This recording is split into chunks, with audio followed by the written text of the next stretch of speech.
Morning, students. Today we will continue our chapter, that is crop production and management. Our next topic is irrigation. What is irrigation? The purpose of watering crop plant in the field at different interval is called irrigation. Irrigation means सिंचाई, पौधों को पानी देने को बच्चों irrigation कहते हैं. In our country, a large number of farmers still depend on rainwater for irrigation. हमारे देश में ज़्यादातर किसान रेन वाटर पर डिपेंड करते हैं फॉर इरिगेशन. लेकिन बच्चों, रेन हर बार सही समय पे नहीं आती, इसलिए हमें दूसरे तरीक़ों से भी खेतों में पानी देना पड़ता है. Next topic is purpose of irrigation. Why irrigation is necessary. क्यों ज़रूरत है बच्चों इसकी. Irrigation provide water to the plants for various physiological activities, जैसे photosynthesis, transpiration, ascent of sap. Ascent of sap का मतलब पानी का जड़ों से ऊपर तक चढ़ने को बोलते हैं ascent of sap. Seed germinate in moist on soil only बच्चों. And water helps in absorption of mineral from the soil. Water जो है मिनरल्स को भी अब्जॉर्ब करने में हेल्प करता है. Water is also essential for elongation of roots. Roots की लेंथ बढ़ाने में भी वाटर की हेल्पफुल है बच्चों. Water is needed for growth of the plants. And last is plants contain 90% of water. Okay बच्चों. Now what are the sources of irrigation? यानी सिंचाई के स्रोत कौन से हैं बच्चों. Sources of water used for irrigation are wells, tube wells, ponds, river, dams and canals.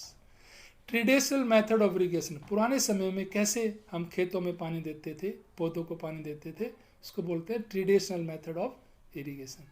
Water from the wells, lakes और river is lifted up and delivered to the irrigation canal और is pumped into the field using variety of method. अलग अलग method थे, जैसे पुली system जिसको मोट कहते हैं, एक चेन पंप था सिस्टम, एंड वन इज ढेकली, एंड लास्ट इज रेहट. रेहट बुलक्स के द्वारा पानी को ऊपर की तरफ खींचा जाता था.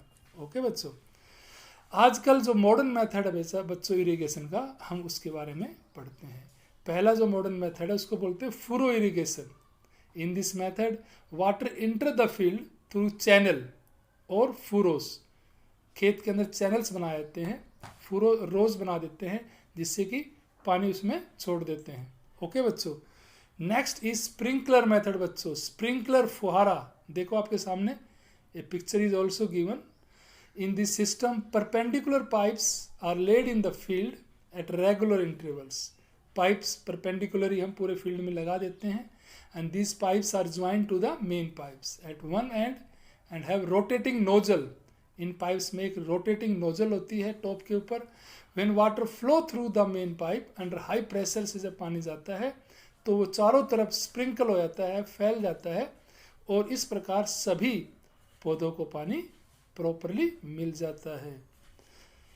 नेक्स्ट बच्चों हमारा मेथड है ड्रिप सिस्टम. ये भी एक मॉडर्न मेथड है. ये मेथड बहुत यूज़फुल है जहाँ पानी की बहुत ज़्यादा कमी है, जहाँ हमें पानी बचाना है.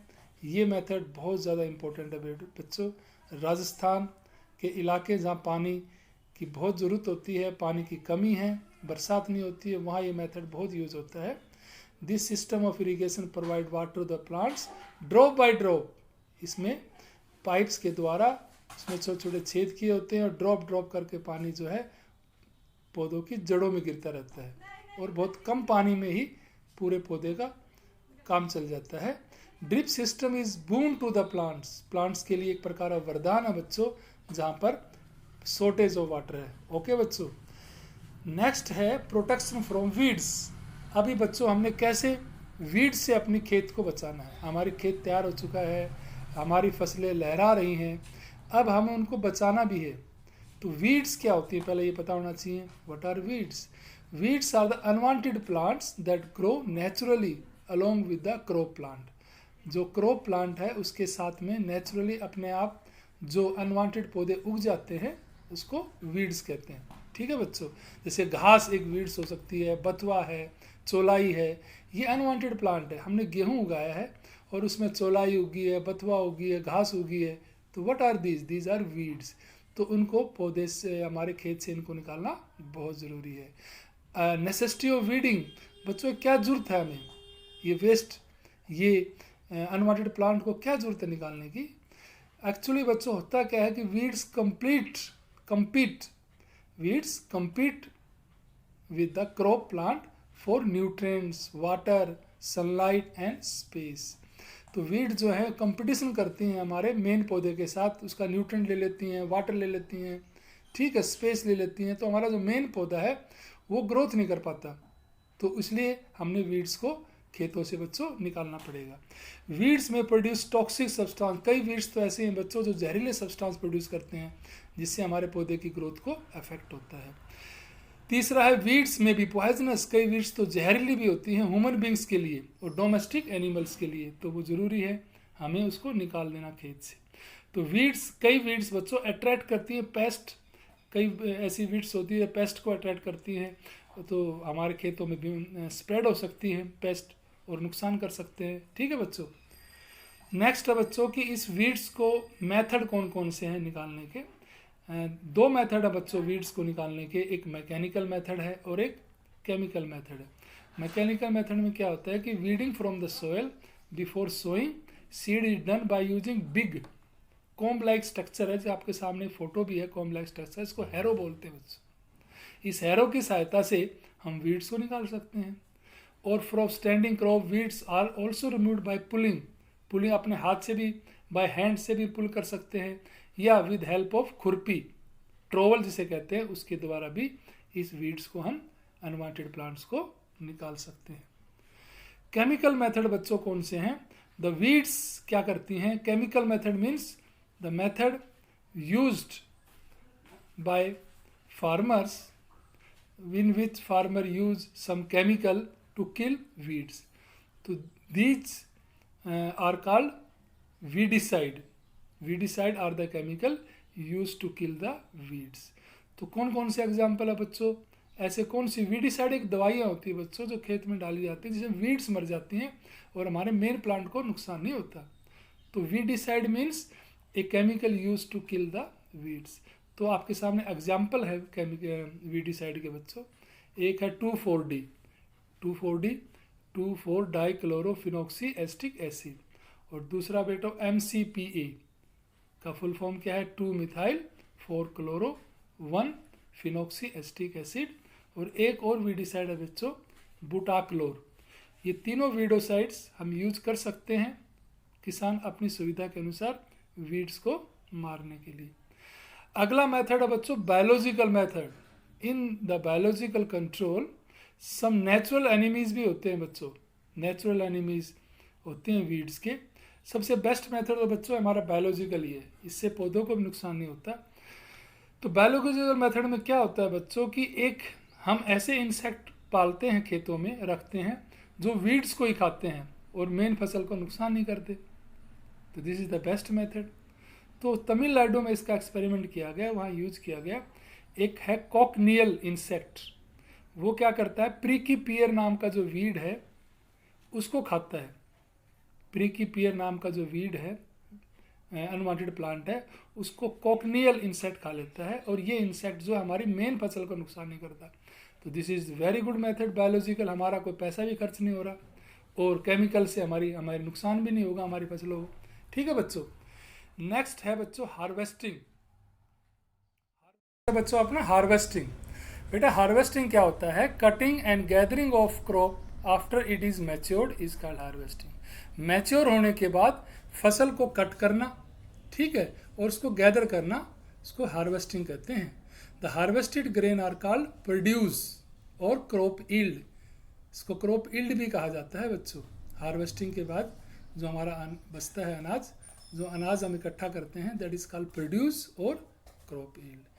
It is done manually with help of sickle. पहले टाइम में बच्चों ये सिक्कल की सहायता से हार्वेस्टिंग करते थे किसान। सिक्कल दिख रही है भाई किसान के हाथ में, देखो फोटो के अंदर, इसकी सहायता से किसान जो है ये गेहूं को काटते थे इन a large farm.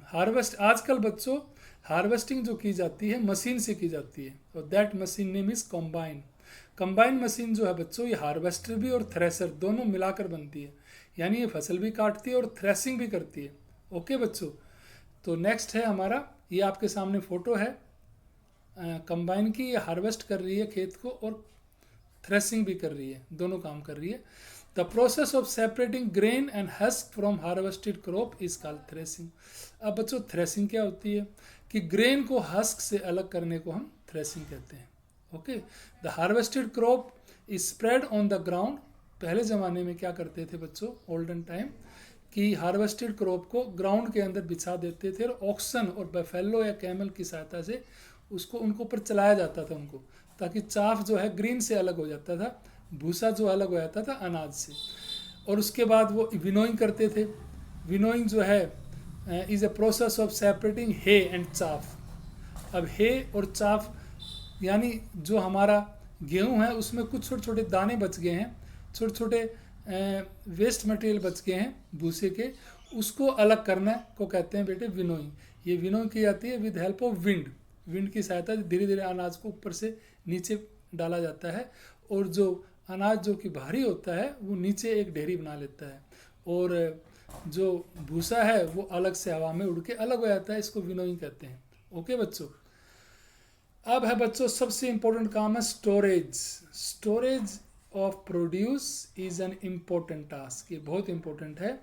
If the harvested grain are to be kept for longer time, बहुत समय के लिए हमें चाहिए, कई बार बाढ़ आ जाती है, कई बार सूखा पड़ जाता है, अकाल पड़ जाता है, तब हमें गेहूँ चावल को एक जगह दूसरी जगह भेजना पड़ता है, तो स्टोरेज किया हुआ ही तो अनाज काम आएगा ना। तो they should be safe.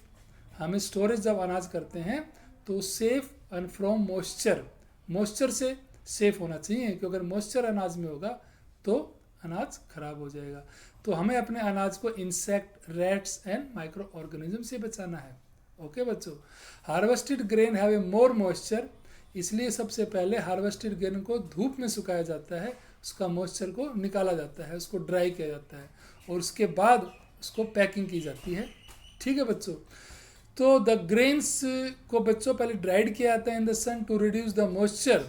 This prevent the attack of, अगर ग्रेन में मॉइस्चर नहीं होगा तो उस पर इंसेक्ट और पेस्ट अटैक नहीं कर पाएंगे, बैक्टीरिया अटैक नहीं कर पाएगा, फंगी अटैक नहीं कर पाएंगे। फार्मर स्टोर ग्रेन, अब फार्मर क्या करता है, स्टोर करता है ग्रेन को जूट बैग्स में या मेटेलिक बिन्स, मेटल के बने हुए बिन्स में। हाउ एयर लार्ज स्केल अगर स्टोरेज है बच्चों ग्रेन की, वो सिलोज में की जाती है। सिलोज बड़े बड़े बेटा मेटेलिक होते हैं, ये सिलेंड्रिकल बिन्स होते हैं बहुत बड़े, सिलोज कहा जाता है या ग्रेनरीज कहा जाता है, वहाँ पर इनको स्टोर किया जाता है। उनके अंदर वो एयर टाइट होते हैं बच्चों, उनमें एयर भी एंटर नहीं कर सकती, न पेस्ट और इंसेक्ट और रोडेंट्स उसमें नहीं जा सकते हैं। तो हम इसके अलावा ड्राइड नीम लीव्स भी यूज़ कर सकते हैं storing food grain at home. घर में अगर स्टोर कर रहे हैं तो सूखे हुए नीम के पत्ते अगर डाल दें तो उसको वो जो है हमारा अनाज खराब नहीं होता। तो for storing large quantity of grain in a big godown, तो स्पेसिफिक केमिकल ट्रीटमेंट की जाती है to protect from pest and micro organism.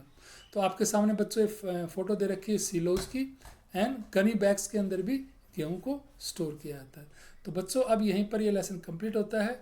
I hope you understood this chapter, और आप इसको रिवाइज करेंगे। Okay, thank you.